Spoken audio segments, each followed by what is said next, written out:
Kiera, and I'm a mother, a soldier, and I'm also a holistic higher self mentor. A lot of people know me as I am now, but not everyone had the opportunity to see me 6 years ago when I was at my lowest. I was living in low income housing. If you're from Newport News, you know, City Line Apartments, and I had I didn't have a car. I had that apartment, and a month later, I had my first son, and I didn't have anything really figured out. I still had hope that, I was destined for something great, but I'm like, right here, all I made was a drill check. So that was probably 200 some dollars a month. And I usually had to pay someone to watch my son. So I wasn't really making anything. I was in a toxic relationship, a physically abusive relationship. And if you looked at my life then, you would be like, this is a statistic of a single mom, in the Black community. And when I realized that, I did not want that for myself. I did not want that for my son. I wanted better for myself. And so anyone who is in that situation or in a similar situation, you have to one, want better for yourself and then actually take the action for it to happen. So literally year after year after year, God continued to elevate me just step by step. And, there were some setbacks here and there, but 6 years ago, I barely had $25 in my bank account. I had nothing, and then here I am. I bought my first house last year. I have two amazing sons. I have my fiance. I'm a sergeant in the military, and I've grown so much. I'm growing two small businesses, and I love what I do, but it took time to get here. And so give yourself the time, but also love yourself enough to do better for you. Whatever goal that you're having, if the why is not strong enough, then you're not going to stay consistent. And a story that I like to tell to kind of give an idea of what a why is say someone told you to walk across this extremely dangerous bridge, like just to walk across it. And like I would ask, what would you say? And a lot of people would say, yeah, I'm not going to do that. And rightfully so, there's no reason behind it. But put someone that you love on the middle of that bridge and then ask that person, go walk across that bridge. I promise you, if my son is in the middle of a bridge and it's dangerous and it's not the safest for me, I promise you I'll walk across that bridge 1,000 times over because my baby is there. And it's a why and it drives me. No matter what is around you, if that why is strong and as long as you keep your eye on it, you could do anything. And so that's why I say focus on why you're doing what you're doing and you'll be fine. My why is understanding that those routines are what's going to get me to the life that I desire and also give my kids the life that they desire as well and options really. So just living a life of excellence. I would say the hardest thing that I faced was myself and doing the things that I really didn't feel like doing, but remembering that, okay, this is gonna get us the results that we want, so we're gonna do it anyway. So I would say the hardest thing would be myself. I remember my goal. So I have been skinny my entire life and I'm not crazy about it. And so exercising was going to be that thing that got me to where I wanted to be, physically, like aesthetically. And then even the endorphins that I get from exercising. A lot of people ask me like, how are you like this so early in the morning? I'm like, I exercise. Like you literally get endorphins, these happy hormones that make you feel great. And so I don't know, why wouldn't you? And so I get so addicted to the feeling, even when I'm in the gym and I'm lifting heavy and it hurts and it's difficult, but I know that afterwards it's really going to pay off. And so that is how I stay consistent. I think about all of the benefits of it. And like I said, when you're doing it, it doesn't always feel the best, but just look forward to that after effect and you're going to keep coming back. It is not motivation. I do not feel like doing half of the stuff that I do. What it really is discipline and understanding that this is what is required. And that'll drive me sometimes. There are days where I show up and I'm all about it, and then there are days where I'm just not. But I know that it's my process and I continue doing it and eventually, I'll feel it. But I don't rely on motivation to keep me going. I rely on discipline, the vision, where I'm going, and of course, like looking at my babies and seeing that they need the best mom and they need me to show up as my best self. I make the time by being more strategic with my time. So I created routines that favored the life that I wanted. And I kind of work backwards in a sense. So if I have to wake up at a certain time to exercise, then I have to go to bed at a certain time. So understanding that and understanding just routine in general is what really helped me to solidify what I needed to do so that I could show up. So if I have to wake up at 5 a.m. in order to get to the gym by 5:45 or 6, that means I have to be asleep by at least 10 or 10:30 p.m. And yeah, so working backwards and finding what works best for me, it was a trial and error, but once you get it, you're golden. One of my favorite routines, and I talk about it all the time, is my morning routine.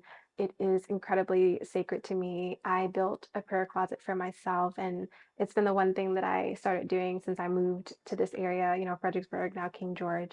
But I basically, wake up and I go to my bathroom, I do my hygiene, and then I go to my prayer closet. I have these cute lights and everything, and I have candle, but that's where I go and I will pray. And I have my Reflect and Manifest journal. This is the journal that I created just for this to start my day off with intentionality. But I'll go and I'll journal. I set my intention, I write down my gratitudes, and I write down how my highest self is going to show up today.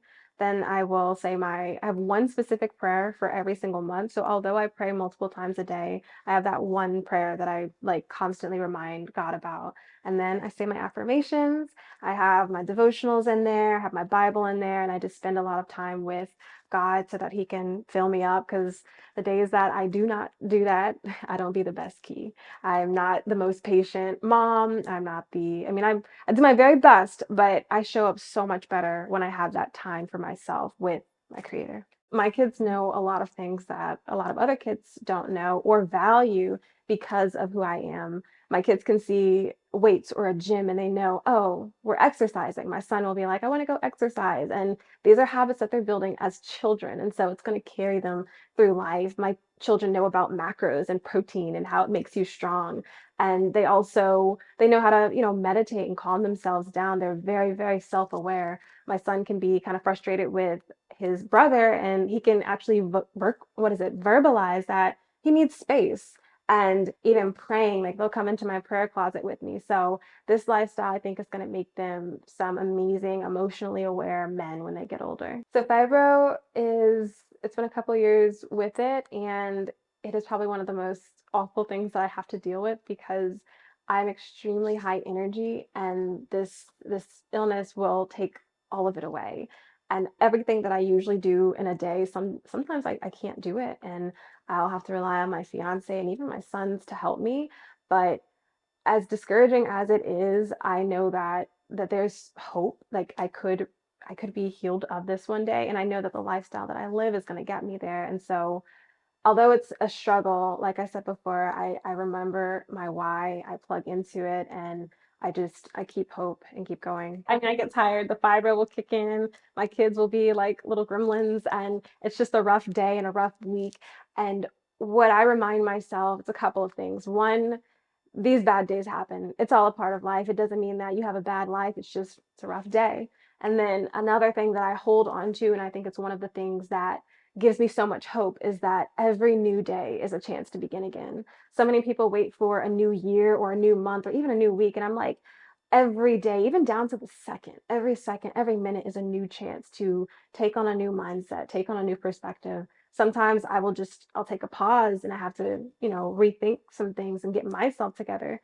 But I give myself grace and I remember that, hey, Kiera, we can do this again. We can try to do this better. And so that is what, keeps me going on those rough days.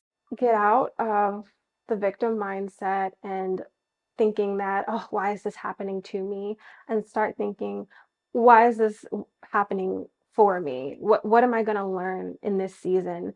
A lot of the things that I have gone through in life, especially as a single mom, I was able to speak to another mom about how I got through it and give her hope in that situation. So, kind of take the focus off of your circumstances and stay locked into that vision, because I feel everyone has a vision that was given to them by God. And as long as you plug into that and focus on that, there's nothing around you that will stop you. So I first started my business when I kept getting like DMs from women saying like, "Oh my God, you snapped back so crazy. How'd you lose all the weight?" And I was just like, I exercised, and I ate healthy, but I thought about how maybe there were some women struggling with that. And so I thought, okay, let's make a challenge for them and let's do some personal training. And so I started getting into the personal training realm.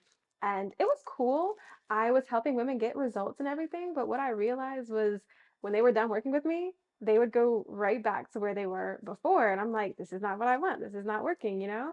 And so that's when I started to shift in the coaching realm and got into mindset because I thought about what did it for me, what helped me make that switch. And it was more than just exercising and eating healthy. It was my mindset, it was my habits, my routines, everything. Personal training wasn't really giving them the results that they needed. They would stop exercising and working out with me, and then they would go back to their old habits. And so that's when I shifted into coaching and got into mindset because I thought about what did it for me.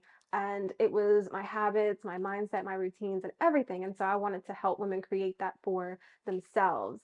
And so I got into wellness and mindset. And now today, I have positioned myself as a holistic higher self mentor so that I can help women align with their highest version of themselves. And my business is called Divine Alignment LLC, and it's my baby. I love helping women be the best version of themselves, the person or the being that they know that's deep within them, but they need a little help to bring her out. And so that's where I come in. So metanoia had been a vision for me since I think it was 2017, and I had been speaking with a manufacturer for years.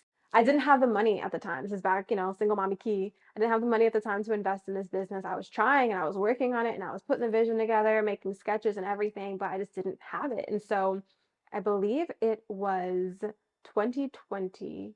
Yeah, that was when I started Metanoia, and I did my first soft launch in November of 2020. And metanoia basically means physical, mental, and spiritual conversion. So it's aligning your mind, body, and spirit with your best self, and that's everything that I believe in. So this activewear is more than just like, oh hey, I'm looking cute going to the gym, but I'm growing in this. I'm elevating in these these sets and everything, and it grows with you. So someone who started the metanoia journey in an XL and say like, a year later, here they are, they're in a medium and they got to grow with this brand and be the best version of themselves and take care of their mind and their body and their spirit. So that's what I want to promote through this brand, which is also just a partner to Divine Alignment. They work together. And so, yeah, it was amazing to finally be able to wear my sets and see the vision come to life when back in 2017 was when I first started ideating about it. But I love it. I haven't been spending enough time with it, but that is going to be changing. Metanoia_activewear on Instagram, and then our website, metanoiaactivewear.co.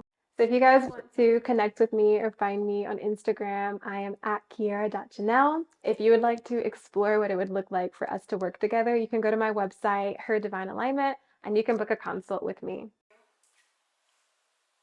All right, that was it. That was the last one. That was amazing. You did amazing. All right, so At least from my end. I don't know what they'll say. From me, you get a thumbs up. you did an excellent job. Excellent job.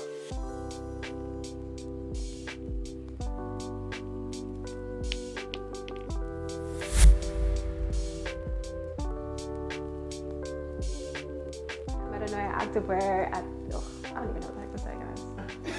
What? I love that. At _metanoia activewear. What is my name? What is it again? I think it's _metanoia activewear. No, is it? You need to do a fact check. I gotta check it. Like one of those